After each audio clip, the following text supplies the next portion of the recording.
예루살렘에 올라가신다는 말은 우리는 다 알아요. 뭐 하러 가시는 거예요? 예? 십자가 지시기 위하여서 예루살렘으로 올라가고 계신 거거든요. 자, 그런데 예수님의 제자들과 이스라엘 백성들은 흥분하기 시작합니다. 왜 흥분을 하게 되어지는 거냐면 능력을 행하시고 권능을 행하시는 이 예수님께서 이제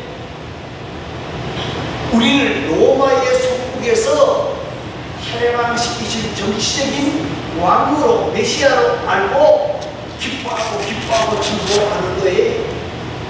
예수님이 왕이라고 하는 표현을 쓰신 것은 십자가를 지기 위하여서 구원의 왕이 되신다는 말씀을 하시는 것인데, 이들은 세상적인 메시아, 정치적인 메시아를 생각하는 거예요. 그래서 예수님이 예루살렘으로 돌아가실 때에 많은 사람들이 손을 흔들고 열렬하게 환영을 하는 거에 종려나무가지를 꺾어들면서 호산나 다윗의 자손이여 하고 야단하고 있는 거예요. 자, 그런데 이 유월절을 지키기 위해서 헬라에서 올라온 유대인들도 있었다는 거예요. 자, 이 헬라 유대인들이 말입니다, 가만히 보니까 예수님이 굉장하신 분이라는 거예요. 미리 예수님을 좀 알아두는 게 좋을 것 같아요. 그래서 자기 고향 사람이 누군가 하고 찾아봤더니 빌립에게 가서 말합니다.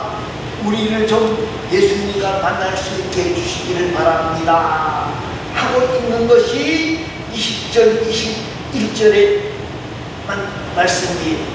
자, 예수님께서 지금 정치적인 왕으로 오신다고 생각했던 이 사람들은 예수님을 통해서 은혜를 얻기를 원했고, 또 세상에 어떤 명예를 얻기를 원했던 것 같습니다. 그런데 그들이 예수님을 만났을 때 하신 말씀이 오늘 본문의 핵심입니다. 그 핵심을 한마디로 정리를 하면, 영광의 자리에 들어가기 위해서는 고난의 자리에 내려가야 된다 하는 말씀을 하시면서 하나의 미랄에 대하여 이야기하시고, 이 미랄의 비유를 통해서 희생의 신앙에 대해서 말씀하고 있는 것을 보게 되어집니다. 자, 그러면 23절 말씀을 우리 한번 다 같이 읽습니다. 23절입니다. 예수께서 대답하여 이르시되 인자가 영광을 얻을 때가 왔도다. 예수님은 그의 생애에 있어서 거의 유대인 중심으로 생애를 살았어요. 애굽에 피난한 것 이외에는 공생애는 철저하게 유대인 중심으로 한정되어 있었다는 거예요. 그런데 지금 예수님께서 처음 말씀을 드렸습니다마는 예루살렘으로 올라오시면서 이적과 기적을 행합니다. 죽은 나사로를 살리고 여러 가지 이적과 기적을 행하시는 모습을 보면서 이제 많은 사람들이 열광을 하기 시작을 하는 겁니다. 특별히 열광하는 사람들이 누군가 하면 제자들. 야, 우리가 예수님 쫓아가기를 너무너무 잘했다. 이제 예수님이 왕으로 되어지면 우리는 한 자리 하게 되어진다. 한 자리 하게 되어져. 여러분, 예수님의 제자들이 공부를 많이 한 사람들입니까? 아니. 그러면 돈이 많은 사람들입니까? 아니. 그런데 미처 자기들의 생각을 못하고 무슨 생각만 하는 거다면 이제 예수님이 왕이 되어지면 우리는 높은 자리 하나를 차지하게 되어질 것이다. 뭐 정권을 인수하려고 하면 우리가 인수위원회 자리에 들어가게 되어질 것이다. 그리고 지금 흥분하고 있을 때 예수님이 하신 말씀이 이겁니다. 인자가 영광을 얻을 때가 되었다. 여러분, 예수님이 인자가 영광을 얻을 때가 되었다는 말은 세상적인 왕이 되어진다는 말이 아니에요. 그런데 제가 믿는 모든 사람들은 정치적인 왕으로 알고 있는 거예요. 여러분, 우리가 아는 것처럼 예수님께서 이제 인자의 영광을 얻을 때가 되어졌다는 말은 무슨 말인 거냐면 십자가를 지고 죽을 때가 되어졌다 그 말이에요. 여러분, 십자가의 죽음이 왜 영광을 얻을 때라고 표현하셨느냐? 십자가의 죽음이 영광을 얻을 때라고 말씀하시는 것은요, 십자가가 구원의 표준이기 때문에 그래요. 그래서 영광의 십자가가 된다는 것입니다. 사랑하는 성도 여러분, 주님이 임하시기만 하면, 주님이 함께 하시기만 하면 모든 것이 변하여 영광으로 바뀌어질 수가 있는 거예요. 생각해 보십시오. 예수님이 태어났던 외양간 별 볼 일 없어요. 그런데 그 외양간이 한국과 유양간 모략의 왕국으로 바뀌는 것을 압니다. 여러분, 예수님이 나사렛 출신인데 나사렛 욕을 많이 먹었어요. 뭐라 그래요? 그 천한 곳이 그렇게 말했는데 예수님 때문에 나사렛이 유명해지는 인사가 있게 되어진 거예요. 여러분, 십자가는 원래 영광의 자리가 아닙니다. 십자가는 처형의 자리예요. 그런데 그 예수님이 십자가에 처형당하심으로 그 십자가가 승리의 자리가 되어졌고 생명의 표적이 되어졌다는 사실을 여러분 기억하시기를 바라면서, 여러분, 저와 여러분이 예수의 임재 속에 살게 되어지면 우리의 삶이 말입니다, 삶이 아름답게 되어진다는 거예요. 우리의 주님이 임재하시기만 하면 죽음이 생명으로, 저주가 축복으로, 패배가 승리로, 지옥이 영광으로 바뀌어진다는 사실을 기억하면서 우리는 주님이 원하시는 영광이 무엇인지를 분명히 깨닫는 귀하고 아름다운 자들이 되어질 수 있기를 간절히 소망합니다. 자, 그러면 24절 말씀을 또 읽어봅니다. 24절입니다. 내가 진실로 진실로 너희에게 이르노니 한 알의 밀이 땅에 떨어져 죽지 아니하면 한 알 그대로 이르고 죽으면 많은 열매를 맺느니라. 자, 여기서 이 24절 말씀을 좀 깊게 봐야 돼요. 예수님이 뭐라고 하셨어요? 진실로 진실로. 왜 이 말씀을 하셨는가 하면 지금 예수님은 십자가의 고난을 생각하고 있는데 제자들은 뭘 생각해요? 세상에 영광만 생각하고 있는 거예요. 그러니까 진실로 진실로 내 말을 좀 귀담아 들어달라는 거예요. 내 말을 좀 듣고 깨달은 은혜를 만나라는 거예요. 여러분, 그러면서 하신 말씀이 뭐예요? 하늘의 밀이 땅에 떨어져 죽지 아니하면 하늘 그대로 있고 죽으면 많은 열매를 맺느니라. 우리 농촌이기 때문에 알잖아요. 씨를 뿌리잖아요. 씨를 뿌릴 때 좋은 씨를 뿌립니까? 나쁜 씨를 뿌립니까? 네? 자기가 가지고 있는 제일 좋은 씨를 뿌려요. 그런데 그 좋은 씨를 뿌리는데 그 씨가 땅 위에 떨어져 어떻게 돼요? 썩어야만이 열매가 맺혀지는 거예요.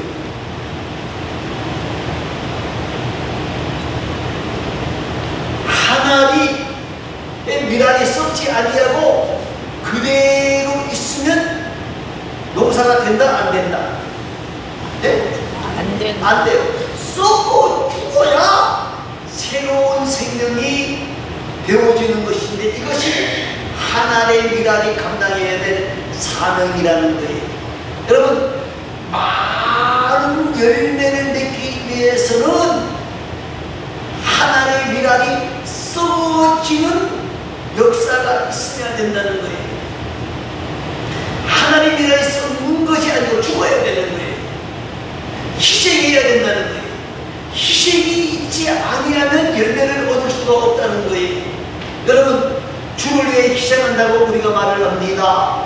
그런데 말입니다, 우리가 주를 위해 희생하지 아니하게 되어지면요, 성장도 없고 열매도 없고, 그리고 땅이 주창하다가 보면 말입니다, 주의 나라를 위해 포기하지 못하면 아무것도 변함도 없고 현상 유지도 못하게 되어진다는 거예요.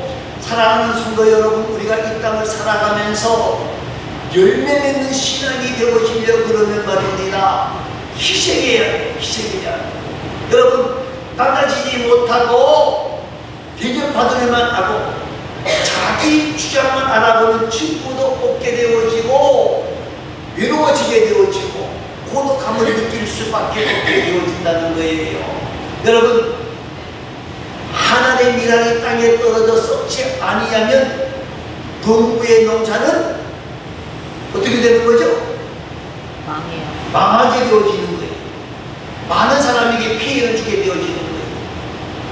사랑하는 성도 여러분, 자기를 희생하지 못하고 예수님 닮아가지 못하는 이러한 신앙을 저는 스티로폴 신앙이라고 말하고 싶습니다. 여러분, 스티로폴 우리가 많이 사용하고 있어요. 이 스티로폴이 좋은 점도 있는 것 같아요. 그런데 이 스티로폴은 뭡니까? 연합을 못합니다. 물에 들어가면 어떻게 해요? 물에 둥둥 뜨지요.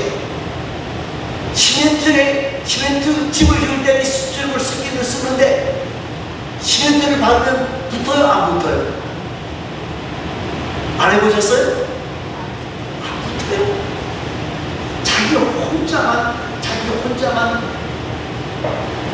그런데 또 뿌두둑 소리를 왜 그래 결혼하게 났는지 몰라요. 자동차에다가 이 아이스박스를 뒤에다 싣고 가다 보면요, 뿌두둑 소리 나서 전에 차가 고장난 줄 알았다니까요. 여러분, 스티로폴 인생이 되어지면 안 돼요. 여러분, 스티로폴 인생은요, 받아들이지 못하고 희생하지 못하는 거예요. 그런데 이 반대적인 신앙이 있습니다.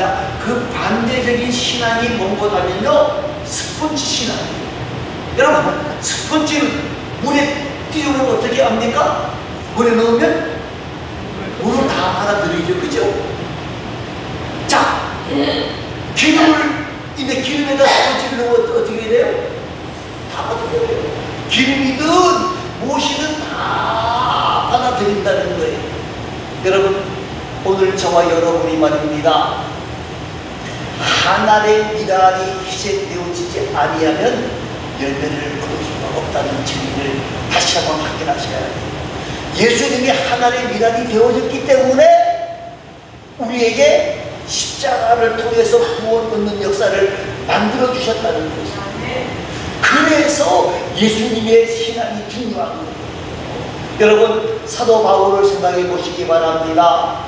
사울은 정말 주님을 위해서, 하나님의 나라를 위해서 헌신하고 수고한 사람이에요. 그런데 이 사도 바울이 고백하기를 뭐라고 고백합니까? 나는 안삭되지 못하는 사람입니다. 나는 날마다 뭐요? 죽는다. 그러니까 사람들이 이 사도 바울을 좋아하고 사도 바울의 희생에 대해서 감사하고 있는 겁니다. 사랑하는 성도 여러분, 우리도 예수님처럼 바울처럼 자신을 희생하는 하나의 미랄이 되어져서, 특별히 이 하나의 미랄이 되어져야 될 부분이 무엇하면요, 구원하는 일을 위해서, 복음을 증거하는 일을 위해서, 하나님의 나라의 확장을 위해서 더욱 희생하고 애쓰는 귀하고 아름다운 자가 되어져서 하나님과 사람들에게 사랑받고 존귀하게 되어지는 우리 모두가 되어질 수 있기를 간절히 소망합니다.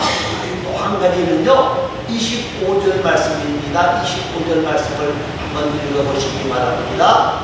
자기의 생명을 사랑하는 자는 잃어버릴 것이요, 이 세상에서 자기의 생명을 미워하는 자는 영생하도록 보존하리라. 자, 이 예수님의 말씀을 다시 생각해 보면요, 좀 더 적극적인 차원인데요, 사람들은 누구나 다 자기 이름을 내기를 원합니다. 그래서 할 수만 있으면 자기 이름을 내려고 별의별 짓을 다 해요. 어떤 사람은 할 수 없어, 이름이 안 나니까 자기 스스로 자기 비를 갖다가 딱 세워놨어요. 그런데 제가 먼저 있던 동네에서 비석이 하나 한쪽 옆구리에 있어요. 왜 저 비석을 저렇게 쳐박아놓느냐 그랬더니 사람들이 저거 지가 지 이름으로 새겨놓은 거예요. 그래서 동네 사람들이 버리지도 못하고 한쪽 옆구리를 갖다 밀어내놨다. 여러분, 사람들은 자기 이름을 내기를 원하고 대접받기를 원하고 사랑받기를 원하고, 그런데 중요한 것은 뭔가 하면요, 자기를 희생하는 자가 되어야지 모든 사람들에게 인정과 사랑과 칭찬을 만나는 거예요.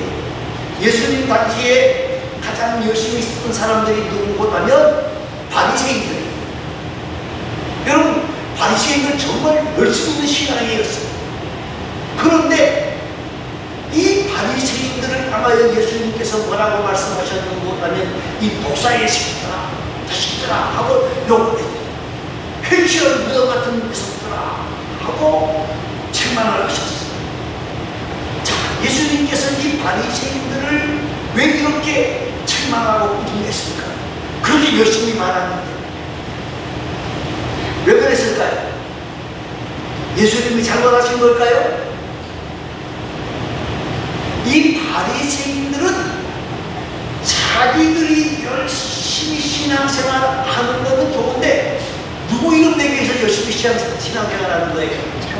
자기 이름을 내려고 하는 거예요. 주를 하나님을 위해 헌신하고 하나님의 나라를 생각하는 게 아니고 자기 이름을 내려고 수고하고 애쓰는 거예요.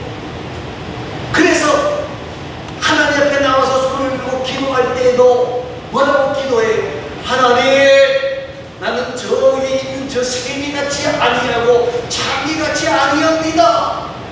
하나님, 나는 일주일에, 그리고 그 기도를 모든 사람들이 볼 수 있는 거리에서 손을 들고 기도하고 있는 거예요. 사랑하는 성도 여러분, 오늘 자기 생명을 사랑하는 자는 잃어버릴 것이다. 자기 이름을 내려고 애쓰고 수고하는 사람은 얼마 못 가서 모든 것 다 잃어버릴 것이다. 그러나 자기의 생명을 미워하는 자는, 이 말은 희생하는 자라고 번역을 했어요. 옳았다고 봅니다. 자기의 생명을 희생하는 자는 영생하도록 보존하리라. 여러분, 예수님은 우리를 위하여서 모든 것을 포기하셨습니다. 뜻을 포기하셨고, 부유함을 포기하셨고, 명예를 포기하셨고, 생명까지 포기하셨습니다. 그래서 우리 모두에게 구원의 빛을 주셨고 흑암에 사는 사람들에게 생명의 빛을 주셨습니다. 사랑하는 성도 여러분, 우리가 정말 은혜를 끼치는 사람이 되어지고 모든 사람들에게 기억되어지는 사람이 되어지려 그러면 말입니다. 예수님의 낮아지심을 본받아서 섬기는 자가 되어질 때에 역사가 일어나게 되어집니다. 여러분, 사람들이 사도 바울을 존경하는 이유가 뭘까요? 사랑하는 이유가 뭘까요?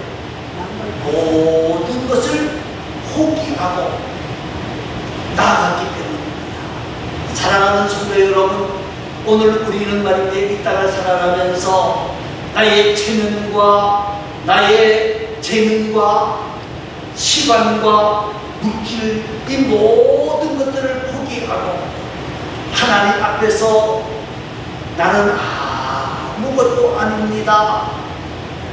아무것도 아닙니다. 만삭되지 못한 자입니다라고 자기를 비우고 예수를 그 중심에 둘 때 우리는 모든 사람들에게서 인정과 사랑과 칭찬을 받을 수 있다는 사실을 기억하시고 우리 모두가 하나님 앞에서 자기를 희생하는 자가 되어져서 영원히 기념되는 복되고 아름다운 자들이 될 수 있기를 간절히 소망합니다. 자, 그러면 26절 말씀입니다. 26절 말씀을 한번 읽어보시기 바랍니다. 사람이 나를 섬기려면 나를 따르라. 나의 있는 곳에 나를 섬기는 자도 거기 있으리니 사람이 나를 섬기면 내 아버지께서 그를 흔히 여기시리라. 세상적인 명예와 영광을 추구하면서 나왔던 제자들과 유대인들을 향하여서 예수님께서 희생하라고 말씀하시면서 나를 따르라, 나를 섬기면 귀히 여기시리라, 그렇게 말씀하고 있습니다. 여러분, 섬김을 모르는 삶은 구원에 감격이 없는 삶입니다. 여러분, 구원받은 것은 섬기기 위해서입니다. 우리가 고침받은 것도 섬기기 위해서입니다. 우리에게 하나님이 건강을 주시고 물질을 주신 것도 섬기기 위해서 주신 것입니다. 오늘 말씀에 사람이 나를 섬기며 내 아버지께서 그를 귀히 여기시리라, 그렇게 말씀하셨습니다. 하나님은 섬기는 자를 귀하게 여기신다는 거예요. 자, 그러면 어떻게 예수님을 섬길 수 있는가 하는 문제입니다. 여러분, 예수님을 섬기는 것이 뭐냐? 한번 생각해 보시기 바랍니다. 예수님을 섬긴다고 하는 것은 교회를 섬기는 것입니다. 왜요? 교회가 예수님의 몸이기 때문에 그렇습니다. 그러면 교회를 섬긴다는 것이 뭐냐? 그것은요, 바로 교회의 지체인 성도들을 섬기는 것입니다. 우리가 예수님을 섬긴다는 말은 교회를 섬긴다는 말이고, 교회를 섬긴다는 말은 온 성도들을 서로 돌아본다는 것이에요. 돌아본다는 것이에요. 우리가 성도들을 섬기려고, 서로 섬기려고 애를 써야 되는 거예요. 성도들을 아껴주고 위로해주고 품에 안으려고 애써야 되는 거예요. 그럴 때에 하나님께서 우리에게 두 가지의 복을 약속하십니다. 뭐라 그러셨어요? 26절, 나 있는 곳에 나를 섬기는 자도 거기 있으리니 그랬습니다. 이 말이 무슨 말씀인 것 아면 말입니다. 예? 천국에서의 공당을 약속하는 거예요. 우리 천국 가는 건 당연한데, 그럴 때에 그런 사람들이 하나님 앞에서 존귀함을 얻게 되어질 것이다, 그 말이에요. 섬기는 자가 되어질 때에 하나님께서 하나님 앞에서 존귀함을 만나게 되어질 것이다. 그리고 또 한 가지 말씀하십니다. 사람이 나를 섬기면 내 아버지께서 그를 귀히 여기시리라. 하나님께서 또 한 가지 축복을 하시는데 그것이 뭔가 하면 사람이 나를 섬기면 내가 너를 높여주실 것이다. 사람들이 자기를 높이려고 애를 쓰는데 그래서 높아지는 게 아니고 성도들을 섬기며 성도들을 사랑하고 품에 안을 때에 하나님이 그러한 자를 높여주신다. 저와 여러분이 정말 하나님 앞에서 희생의 삶을 사는 가운데 하나님이 주신 이 두 가지의 복을 누릴 수 있기를 바랍니다. 하나님 앞에서 존귀함을 만나고 이 땅에서 하나님께서 높여주시는 은혜를 만나는 복되고 아름다운 하나님의 사람들이 다 되어줄 수 있기를 간절히 소망하고 소망합니다. 다 같이 기도하겠습니다. 통성으로